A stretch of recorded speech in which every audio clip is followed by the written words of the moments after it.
അവിടെ നേരത്തെ പറയുന്ന 27/2001 എന്ന സർവേ നമ്പറിൽ ബ്ലോക്ക് നമ്പർ 4 പെടുന്ന പ്രദേശം ഏതാണ്ട് 3800-ലധികം ഹെക്ടർ വരുന്ന പ്രദേശത്തിന് ഒറ്റ സർവേ നമ്പറായിട്ടാണ് കാണപ്പെടുന്നത്. അതുകൊണ്ട് തന്നെ RTK മെഷീൻ ഉൾപ്പെടെയുള്ള ആധുനിക ഉപകരണങ്ങൾ ഉപയോഗിച്ച് കുറഞ്ഞ സമയക്കാലം കൊണ്ട് സർവേ ഡിമാർക്കേഷൻ ഉൾപ്പെടെയുള്ള നടപടികൾ നടത്താൻ സർവേ വകുപ്പിനെ ചുമതലപ്പെടുത്തുകയും ചെയ്തിട്ടുണ്ട്.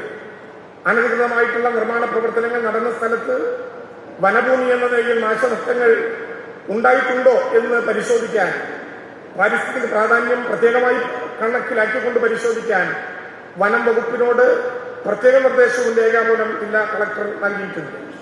ഇതനുസരിച്ചിട്ടുള്ള റിപ്പോർട്ട് ലഭ്യമായി കഴിഞ്ഞാൽ അനധികൃതമായിട്ടുള്ള പട്ടയമാണെങ്കിൽ ആ പട്ടയം റദ്ദാക്കാനുള്ള നടപടി സ്വീകരിക്കും. അനധികൃതമായ കയ്യേറ്റത്തിന് ഉദ്യോഗസ്ഥർ ആരെങ്കിലും കൂട്ടുനിന്നിട്ടുണ്ടെങ്കിൽ കർശനമായ നടപടിക്ക് വിധേയമാണ്. വ്യാജ പട്ടയങ്ങൾ നിർമ്മിച്ചിട്ടുണ്ടെങ്കിൽ ക്രിമിനൽ നടപടി ചട്ടം ഉൾപ്പെടെയുള്ള വകുപ്പുകൾ ഉപയോഗിച്ചുകൊണ്ട് കർശനമായ നടപടിക്ക് നേതൃത്വം നൽകും. ആരെയും സംരക്ഷിക്കാൻ ഗവൺമെന്റ് ഉദ്ദേശിക്കുന്നില്ല.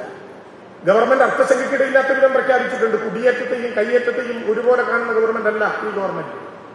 സ്വാഭാവികമായിട്ടും ഇടുക്കി പോലെയുള്ള പ്രദേശങ്ങളിൽ ജീവിക്കാനും കൃഷി ചെയ്യാനും മറ്റ് നിവൃത്തികളില്ലാത്തതിന്റെ പേരിൽ ഏതെങ്കിലും ഒരു പാവപ്പെട്ടവൻ അവന്റെ പ്രശ്നവുമായി ബന്ധപ്പെട്ട ഒരു കുടിയേറ്റം നടന്നിട്ടുണ്ടെങ്കിൽ അത് കാണുന്നത് പോലെയായിരിക്കില്ല അനധികൃതമായിട്ടുള്ള കയ്യേറ്റങ്ങളെ ഗവൺമെന്റ് കാണുക. അനധികൃതമായ കയ്യേറ്റങ്ങൾ ഒരു കാരണവശാലും അതിന്റെ പിന്നിൽ പ്രവർത്തിച്ചത് എത്ര ഉന്നതനായ ആളാണെങ്കിലും ഒരു കാരണവശാലും വെച്ചു പൊറുപ്പിക്കാൻ ഈ ഗവൺമെന്റ് തയ്യാറില്ല എന്ന് മാത്രമല്ല, അത്തരം കയ്യേറ്റങ്ങൾ ഭാഗമായി ബന്ധപ്പെട്ടിട്ടുള്ള ഭൂമി പിടിച്ചെടുത്ത് കേരളത്തിലെ ലാൻഡ് ബാങ്കിലേക്ക് മുതൽ കൂട്ടാൻ തന്നെയാണ് ഗവൺമെന്റ് ലക്ഷ്യമിക്കുന്നത്. ഇവിടെ ബഹുമാനപ്പെട്ട മന്ത്രി തുടക്കത്തിൽ പറഞ്ഞു വെച്ച കാര്യം ഞാൻ ഓർക്കുക. 1960-ലുണ്ടായ കേരളത്തിന്റെ ഭൂപതിവ് നിയമം.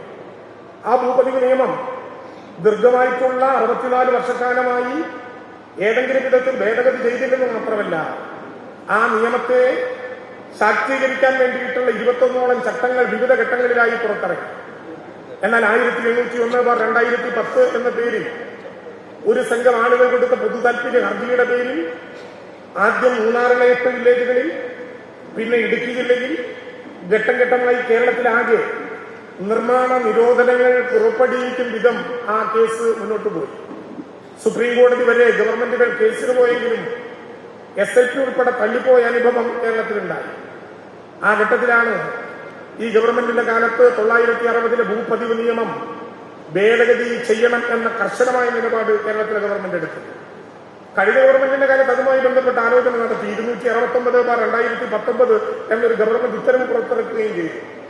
എന്നാൽ അത് 15 സെന്റ് സ്ഥലത്തെയും 1500 സ്ക്വയർ ഫീറ്റ് കെട്ടിടത്തെയും കുറിച്ചുള്ള വളരെ ചെറുതായ ഒരു ഉത്തരവായിരുന്നു. എന്നാൽ അതിന് മാറ്റം വരുത്തി 60-ലെ നിയമത്തെ തന്നെ ഭേദഗതി ചെയ്ത് നിലവിലുള്ള നിർമ്മാണങ്ങൾ ക്രമവൽക്കരിക്കുന്നതിന്, പുതിയ നിർമ്മാണങ്ങളിൽ നിലവിൽ പട്ടയം ലഭിച്ച ഭൂമിയിൽ നടത്താൻ പ്രത്യേകമായ അനുവാദം നൽകുന്നതിന് 2 ചട്ടങ്ങൾ ഉണ്ടാക്കാൻ സർക്കാരിന് അനുവാദം നൽകിക്കൊണ്ടുള്ള ഉത്തരവ് കേരളത്തിൽ പുറത്തിറക്കുകയുണ്ടായി. ഞാൻ ബഹുമാനപ്പെട്ട മന്ത്രിയോട് പറഞ്ഞു, എന്റെ അറിവിൽ റോഷി അഗസ്റ്റിന് ആദ്യ നിയമലംഘനം നടത്തിയത് ഞാൻ ആ ഭേദഗതി പൈലറ്റ് ചെയ്യുന്ന സഭയിലാണ്. കഠിനമായ പരിചയമായി. തലേന്ന് ഞങ്ങള് മെഡിക്കൽ കോളേജിൽ അഡ്മിറ്റ് ചെയ്ത ഒരാളാണ്. സാധാരണ മന്ത്രി നിയമം പാലിക്കണം. എന്നാൽ ഡോക്ടറോട് പോലും ചോദിക്കാതെ കയ്യിലുള്ള മരുന്ന് കുത്തിവെച്ച സിറിഞ്ച് കൂടി വെച്ചിട്ടാണ് ഇത് അവതരിപ്പിക്കുന്ന നേരത്ത് മന്ത്രി നേരിട്ട്, എന്റെ തൊട്ടടുത്ത സീറ്റിലാണ് സഭയിൽ മന്ത്രി ഇരിക്കുക, മന്ത്രി നേരിട്ട് വന്നത്. ഞാൻ മന്ത്രിയെ കളിയാക്കി പറഞ്ഞു, എന്നെ വിശ്വാസമില്ലാത്തതുകൊണ്ടാണോ മന്ത്രി വന്നത്? പക്ഷേ മന്ത്രിയുടെ ഒരു വികാരം വളരെ വലുതായിരുന്നു. 1960-ലെ ഭൂപതിവ് നിയമത്തിന്റെ ഭേദഗതി അവിടെ അവതരിപ്പിച്ചു എന്ന് മാത്രമല്ല, കേരളത്തിലെ ഭരണപക്ഷവും പ്രതിപക്ഷവും അഭിപ്രായ വ്യത്യാസങ്ങൾക്കിടയില്ലാത്ത വിധം ഏകകണ്ഠമായി 3ാം വായനയിൽ പ്രതിപക്ഷ നേതാവിന്റെ നിർദ്ദേശങ്ങൾ കൂടി ഉൾപ്പെടുത്തിക്കൊണ്ട് ഏകകണ്ഠമായി പാസാക്കി ആ നിയമം. സെപ്റ്റംബർ മാസത്തിലാണ് അത് പാസാക്കിയത്. 7 മാസക്കാലം കേരളത്തിലെ ഗവർണർ, ആരോടുള്ള വിരോധം കൊണ്ടാണെന്ന് എനിക്കറിയില്ല, ഒപ്പിടാതെ കോൾഡ് സ്റ്റോറേജ് വെച്ചു. യഥാർത്ഥത്തിൽ കേരള നിയമസഭയെപ്പോലെ 3.5 കോടി മലയാളികളുടെ നിയമനിർമ്മാണം നടത്തേണ്ട ഒരു സഭ തയ്യാറാക്കിയൊരു നിയമം എടുത്തുവയ്ക്കാൻ അതിലേതെങ്കിലും വിമർശനമുണ്ടെങ്കിൽ പറയലല്ലാതെ കോൾഡ് സ്റ്റോറേജിൽ എടുത്തു വെക്കാൻ ഒരു അധികാരവും ഭരണഘടനാ പ്രകാരം കേരളത്തിന്റെ ഗവർണർക്കില്ല. എന്നിട്ട് അദ്ദേഹം എടുത്തു വെച്ചു. അദ്ദേഹം പക്ഷെ ഒപ്പിട്ട തീയതിയും വളരെ വിചിത്രമാണ്.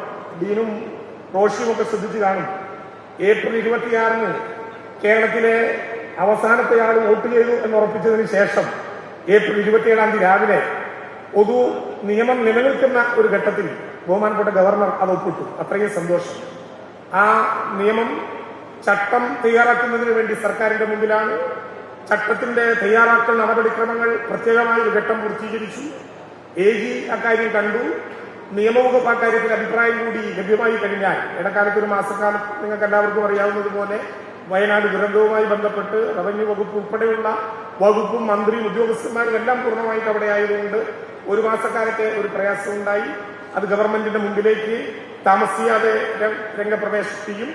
കേരളത്തിന്റെ പിറവി മാസമായിട്ടുള്ള നവംബർ മാസത്തിൽ തന്നെ ഈ 60-ലെ നിയമത്തിന് ഭേദഗതി വരുത്തിക്കൊണ്ടുള്ള ചട്ടങ്ങൾ കേരളത്തിലെ ജനങ്ങളുടെ മുമ്പാകെ വയ്ക്കാൻ ഗവൺമെന്റ് തയ്യാറായി കഴിഞ്ഞു എന്ന കാര്യം കൂടി സന്തോഷപൂർവ്വം നിങ്ങളെ അറിയിച്ചുകൊണ്ട് ഇന്ന് പട്ടയം ലഭ്യമാകുന്ന മനുഷ്യരോടെല്ലാം സ്നേഹപൂർണമായിട്ടുള്ള അഭിവാദനങ്ങൾ നേരുന്നു.